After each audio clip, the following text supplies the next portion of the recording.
O que o Léo falou sobre cobrar os deputados me lembrou, e aí a gente entra nesse papo de uma parcela da militância inflamada com reacionarismo.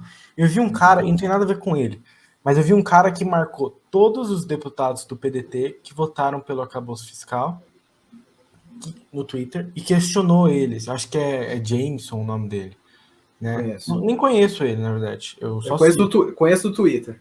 Então. E aí ele cobrou todos, né? Fez um tweet para todos.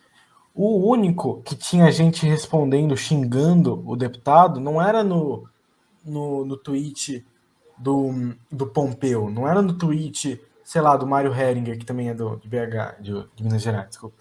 Era no tweet da Duda Salabert. Então, eu também acho que tem aí, né, uma Nossa, transfobia. com certeza. Não é nem velada, é clara. É clara isso. Pois é. Enfim. Eu não vi todos os tweets, eu vi que cobraram o Mário também. O Mário ele começou respondendo ali muito educadamente, explicando, inclusive, que é o que ele como deputado, né? E poucos fizeram, inclusive, sabe? De entrar no Twitter, ele mesmo digitar para aquela pessoa uma resposta do que ele votou daquela maneira. Então, assim, eu divido isso também, sabe? Tem o deputado que, né, presta ali seus esclarecimentos, merece ali, de fato, um certo mérito por isso também. E eu vi a militância agindo com muita agressividade. Fiquei muito frustrado por isso também, apesar da minha frustração pelos votos no projeto. Isso, hein, Léo? Mas eu também vi isso que você acabou de citar, mas boa parte dessa galera agressiva é exatamente aquilo que eu falei. É uma galera despolitizada, que não entendeu nada do que o Ciro Gomes falou aí nos últimos 6, 7 anos, que a imensa maioria, para não dizer todos, não é filiado ao PDT, sabe? E na primeira oportunidade, no primeiro deslize, que o PDT ou os deputados, ou mesmo o Lupe, que é ministro do governo, eles vão lá e tacam pedra. Essa galera não tem a menor condição de falar sobre pautas progressistas, né? Praticam transfobia, homofobia, racismo até, né? Xenofobia. É uma galera que sabe, que se reúne com bolsonaristas em spaces, ou que segue quem faz isso, sabe? Eu vi gente falando, olha, se for Tarcísio e Lula em 2026, eu voto Tarcísio, gente. Não tem nada a ver com a gente, não tem nada a ver com o trabalhismo, não tem nada a ver com a nossa pauta. Com esses 43 anos de Partido Democrático Trabalhista. Essa galera aí é uma galera que votou no Ciro por conveniência, que votou e apoiou o Ciro em 2022 por conveniência. Então, assim, no meu entender, a gente tem que fazer uma risca no chão. Eu estou fazendo isso desde o ano passado, desde que passou o primeiro turno. Eu trouxe o João aqui, que você conhece bem, Léo, é de BH. A gente já denunciava esse tipo de coisa, esse entrismo da nova resistência, que são fascistas. Não tem outra definição que não seja isso. Então, assim, eu acho que a gente tem que separar. E é importante, eu sei que o Ciro tem tanta coisa para se preocupar, mas é importante que o Ciro fale, que está fugindo do controle, sabe? É evidente que não é não são milhões de pessoas, mas é uma minoria muito barulhenta e que queima o nosso filme, sabe? Queima. Assim como o PT tem a ala de fanáticos que falam muita besteira, que ataca, né, com discurso de ódio, evidentemente. Infelizmente, essa galera aí que não é do PDT, mas que está na militância do Ciro, da turma boa, ela atrapalha demais. Atrapalha muito. Então, acho que a gente tem que... Exatamente o que você falou, eu concordo. Acho que a gente tem esse papel. É importante que a gente esclareça, que a gente fale, não é bem assim, o posicionamento é esse. A gente tem que cobrar, sim, os deputados, mas são maneiras e maneiras de se cobrar. Não é atacando que você vai consertar. Não é assim, eu sei, é redução de danos, sempre tem essa desculpa, mas é antipolítico você atacar essas pessoas por essas votações. Não é? O que vocês acham sobre isso para a gente já adentrar sobre essas votações polêmicas que geraram esses conflitos? Léo, depois o Lucas. Bom, honestamente, assim, eu acho que a gente tem que trabalhar a partir de certos parâmetros. A gente tem que definir uma linha de base, entendeu? Qualquer pessoa que tenha um pensamento progressista, vai entender e vai né, dizer, né, com todos os pingos nos is, é melhor a gente ter o Lula do que o Bolsonaro no poder. Com certeza. Ponto. Né? Por quê? Porque a democracia nos impôs essa situação. Com todas as... Beleza, teve todo um mecanismo por trás aí para nos silenciar e tudo mais, mas a gente chegou naquele momento que era aquilo. Estava nas urnas, não tinha o que fazer. Então, apesar de eu ter feito uma campanha, né, ao longo do passado muito dura, né, e dentro do debate progressista em relação ao PT, quando me chamaram para conversar sobre algumas propostas do Ciro, para a campanha do Lula, eu aceitei, porque a situação era aquela. A situação era aquela. Ou era o Lula, ou a gente ia ter... Imagina mais 4 anos da tragédia. Imagina 8 anos de governo Bolsonaro, né? Nossa Senhora, então, assim, não tinha o que pensar, sabe? Igual, por exemplo, não é só no PDT, não. Tem o Nildo Ourix, também lá do PSOL, que eu gosto muito dele, concordo com 90% do que ele fala. Tá se perdendo, hein? Tá se perdendo ultimamente. Ele bate no peito com orgulho de que votou nulo, sabe? Uma coisa dessa não dá pra entender. Não, e tá fazendo live com o pessoal de Nova Resistência, não é nem Space, é live. Então, pois é. Então, o que acontece? Eu acho que esse é o primeiro pressuposto. Agora, o nosso novo pressuposto é o seguinte: estamos no governo Lula. E ele trabalha de uma maneira de conciliação com a burguesia. Claro. Entendeu? Não tem como, assim, por mais que o PDT tivesse dado mãos com o PSOL, né, ia estar votando junto com quem? Com uns bolsonaristas que não sabem nem do que se trata o projeto, entendeu? Que foi contra porque é Lula, entendeu? Exatamente. E assim, é muito difícil isso, é realmente muito difícil. Então eu compreendo profundamente, apesar de eu vir publicamente dizer que eu sou, assim, profundamente contra essa nova proposta do arcabouço, a gente tem que fazer as análises a partir dos pressupostos que são impostos, né? Então, assim, é compreensível que, primeiro, a gente entendendo que o Lula é um conciliador de classes, que havia uma proposta como essa. Só que o que surpreende é o seguinte: ele tinha um prazo muito maior.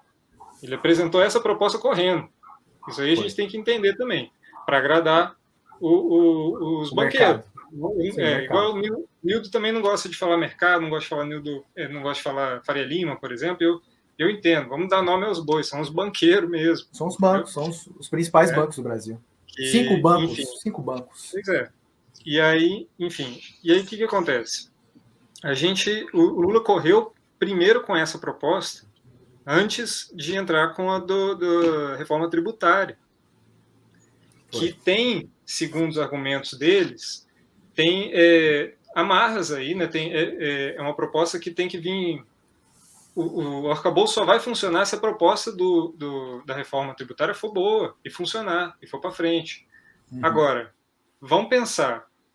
Ora, se a reforma tributária tem que ser, no mínimo, mais uns impostos mais progressivos, né? Assim, atingir menos as camadas mais pobres da sociedade, mais superior. Agora, que esse Congresso vai passar uma coisa dessa, sabe?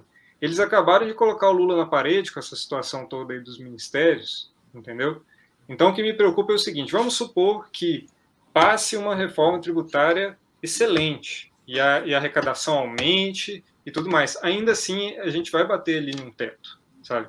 Nos governos Lula, os investimentos, pelos cálculos aí de vários economistas, se esse arcabouço tivesse entrado no ano de 2000, a gente investiria 8 trilhões, não é? 8 trilhões a menos do que foi investido aí ao longo de todos esses anos. E o que é esse dinheiro? Para onde que foi esse dinheiro? Foi para a educação, foi para a saúde, foi para onde a população mais vulnerável mais precisa, entende? Então, assim, é muito preocupante, porque o que veio, né, no meio desse método de conciliação de classe. A gente fica realmente com as mãos atadas, porque, pelo que eu percebi, né, ia passar de qualquer jeito, né? O que aprovou agora foi a urgência, né? Ainda vão provar o mérito, né? Mas vai passar, entendeu? Porque é uma proposta que agrada essa burguesia que o Lula concilia, entende? E, enfim, eu sinceramente, estou muito desanimado com o caminhar aí desse governo, para ser bem sincero. Uhum. Boa. Você quer complementar, Lucas? Sobre esse Sim. posicionamento aí, antipetista e tal? Não, tô de acordo com tudo que o Léo falou. Sobre o Nildo, o Nildo Ourix primeiro, a RB, né, que é a Revolução Brasileira, que é uma submovimento ali dentro do PSOL, é um movimento que eu gosto muito das posições. Agora, esse negócio aí deles votarem nulo é uma bizarrice, né? Muito esquisito. Mas eu gosto da Revolução Brasileira, acho que tem boas análises. Quer dizer, eu só conheço o Nildo, então eu não gosto, mas eu E gosto. queimou o filme, não sei se você viu, ele fez lá com a Nova Resistência. Gente, pra quê? Isso aí eu não vi, eu não soube. Eu tô sabendo agora. Mas É, enfim. Foda. é grave, Agora, né? pode falar, Léo. Isso O aí ia falar que arcabouço. decepção, Nildo Ourix. Que decepção. Decepção. Pois é. Agora, o arcabouço, eu acho que o grande problema, porque ele é austero, sim, completamente. Todos nós estamos de acordo com isso. Tanto quanto o teto. É um pouco mais racional, tal, né? Agora, nem o teto teve a coragem de colocar o Fundeb na âncora fiscal, né? Agora, ele é austero, né? Só que o grande problema, né? E isso que eu ouvi de muita gente que eu fui discutir, e que não é petista, mas é que estava a favor do arcabouço, né? Reconhecendo que ele não era perfeito e tal, que falou assim, poxa, com um congresso desses, como que a gente vai aprovar algo melhor, né? É uma coisa que a gente ouviu muito, mas eu acho que a grande questão aí é que não foi... Ele chegou no congresso e o congresso piorou, né? A Foi. proposta. Cheio de Agora, jabuti, cheio de emendas, novas medidas extremamente antipopulares sim, da e o nova Congresso sempre população. piora. Mas o problema é que ele já saiu do governo austero. Ele já saiu do governo Foi. um lixo, né? Ele ia ser muito Sim, ruim sim. do governo. Então, eu acho que essa é a grande questão aí, né? Tanto o arcabouço, e agora vamos ver a reforma tributária que não saiu ainda, né? Mas eu não tenho muita esperança de uma grande reforma tributária progressiva. Inclusive porque nunca saiu, né? Então, não sei como vai ser agora, não sei É. qual é a força. Ainda mais agora que em 48 horas o governo foi do céu ao inferno com o Congresso, né? Enfim. Foi. Exatamente. O arcabouço fiscal, como muitos de maneira correta chamaram aí do campo progressista, é um calabouço fiscal, que nada mais é que um teto de gastos lá do governo Temer 2.0. Não é? Muitos falaram, para além que vocês já disseram aí, que a redução de danos era a proposta que se tinha. O que eu vejo, assim, eu não sou especialista nessa área tributária nem econômica, mas o que eu vejo é que o governo Lula ele está cedendo em algumas coisas, principalmente nessa parte econômica, que é o que, digamos, rege o Brasil. Como você falou, Léo, para os bancos, né, isso é uma demanda dos bancos, obviamente, para conseguir em outras. Provavelmente, como eles tentaram passar a boiada, não é que o PT fez isso, ele permitiu que o Centrão manejasse o Congresso para passar essas boiadas do arcabouço fiscal, marco temporal, que a gente vai comentar daqui a pouco, esse enquadro aí da Marina Silva e dessa luta ambiental, digamos assim. Isso é para atender, obviamente, a bancada ruralista, isso é óbvio, é evidente, a gente fala mais sobre daqui a pouco. Para, por exemplo, daqui uns meses, isso é o que eu estou vendo, para daqui a alguns meses eles aprovarem a PL da fake news, a 2630. Dava para conseguir o apoio e a aprovação dela sem entregar tudo isso, com certeza. E como você falou, Léo, foi de maneira muito rápida, muito corrida. O da PL também foi, convenhamos. Não sei se vocês acompanharam umas 4 semanas atrás. Tentaram passar também, quando viram que não ia passar, né, eles recuaram, deixaram para depois. Mas assim, quero saber mais sobre esse assunto com vocês, primeiro com o Léo, depois com o Lucas. O Haddad está muito liberal, né? Tem gente comparando ele com o Paulo Guedes, mas eu acho assim que ele não é o Paulo Guedes. O Paulo Guedes foi muito pior, muito mais ultraliberal. Acho que o Haddad está mais para Meirelles do Temer. O que você acha, Léo, e depois Lucas? Com certeza, mas a gente não pode esquecer que ele foi elogiado pelo Paulo Guedes, né? Isso aí é uma coisa muito Pois é. assim, só Que vergonha, só que pra- vergonha, né? que loucura, que loucura. Mas uma das coisas que eu acho que é muito importante a gente lembrar é que o Lula, ele falou com todas as palavras durante a campanha, que no nosso governo não terá teto de gastos. Não terá. O que ele fez? Ele pegou o teto de gastos e subiu um pouco o pé direito. E mudou o Entendeu? nome para acabouço fiscal. Continua sendo um teto, porque tem aquele limite de 2,5. Né? Sim. E é como você falou, a questão de ter colocado dentro agora desse arcabouço, né? O Fundeb, principalmente, sabe? O Fundeb não estava nem no teto de gasto do Temer. Pois é. Sabe? Não estava. É um agravante tanto. Pois é, então, assim, é realmente muito, muito frustrante. E aí a gente entende que o Lula ele tem esse histórico mesmo, né? Quer dizer, antes dele ter o primeiro governo dele, ele era o líder sindical das esquerdas, né, o cara ali do vermelho, e ele ganhava muito a confiança das pessoas falando sobre, olha, como que a gente tem que taxar os ricos, sabe? Olha como é que a gente tem que melhorar a nossa né, a tributação. E ele sempre usava isso nos discursos dele, né? E desde o primeiro governo dele, a gente não viu essa reforma tributária acontecendo. Né? Simplesmente ela não ocorreu.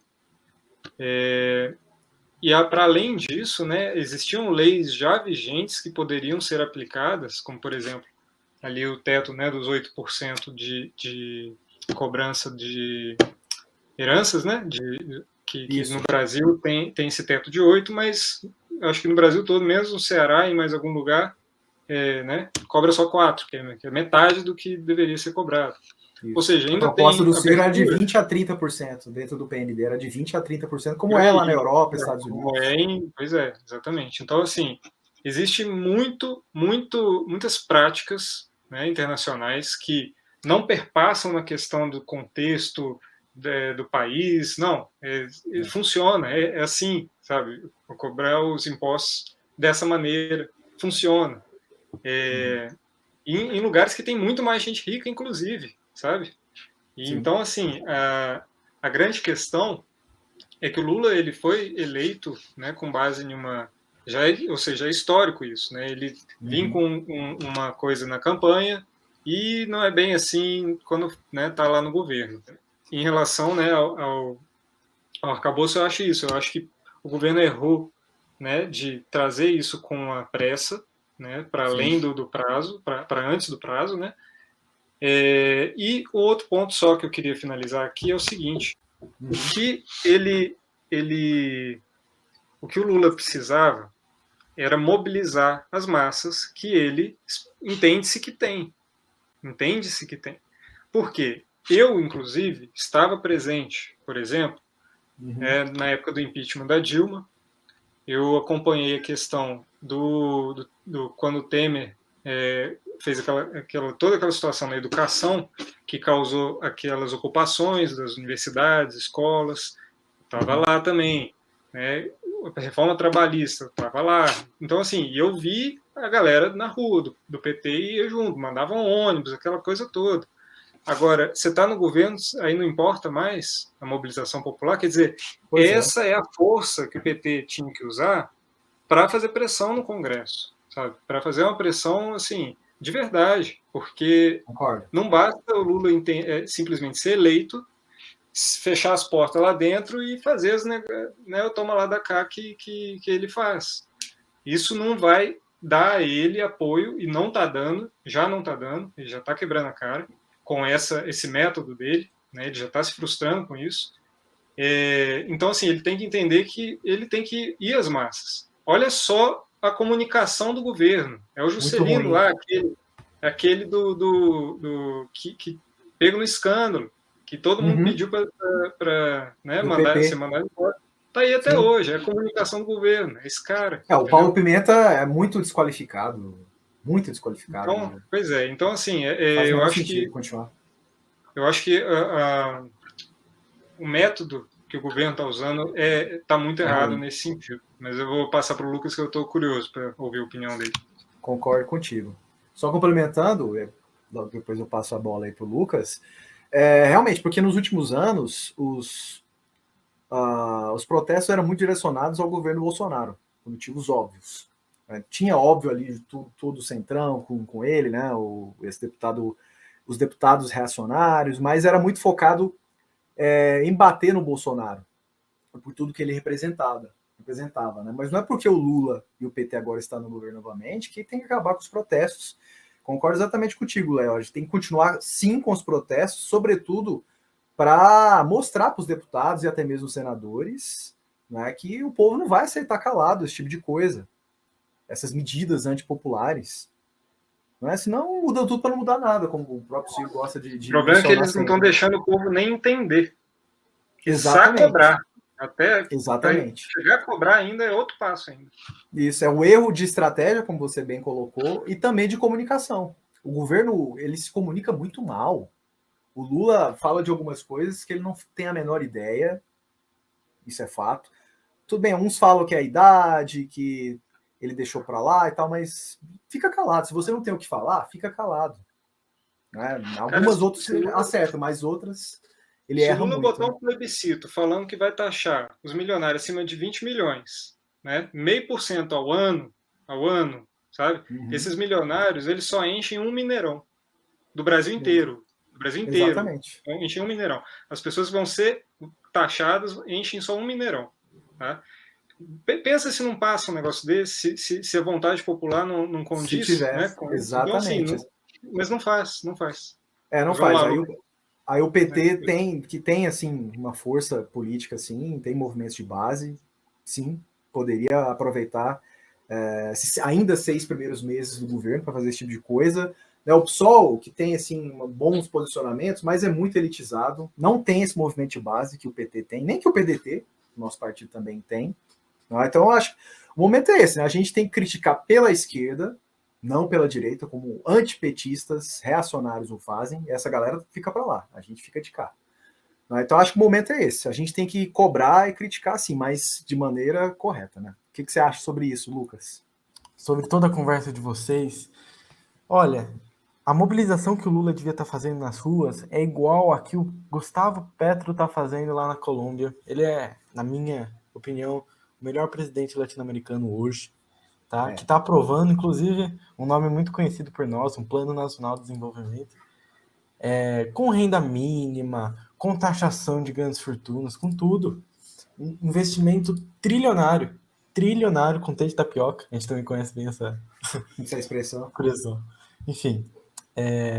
Então, um plano ótimo. O Petro está fazendo um trabalho assim, invejável, diferente do Lula e do Boric, no Chile, que também não... É só conversa, o Boric. O Boric, eu diria que é pior que o Lula. É pior que o Lula. Enfim. Olha, e aí a gente fala essas coisas e tem muitos influencers, boa parte da militância, dizendo que não pode criticar o governo, porque o bolsonarismo ainda está forte, a gente dá munição para eles, mas eu acho o contrário. Né? Eu acho que a gente, pressionando a esquerda, a gente ajuda o governo, porque se o governo não for popular, cara, se esse governo der errado, Tarcísio vai ser eleito. Tarcísio vai ser eleito em 2026. Alguém que sabe usar, que sabe botar terno, que sabe usar garfo e faca, sabe? Sabe amarrar um sapato, e não sai mais, fica 20 anos no poder, que não tem... Sim. Bolsonaro é fácil tirar, né? Pelo amor de Deus. Se ele tivesse aceitado vacina, cara... Se ele fosse igual o Dória, se ele tivesse agido como o Dória, agindo na pandemia, ele estaria reeleito. Ultraliberal, igual o Dória, o Guedes, né?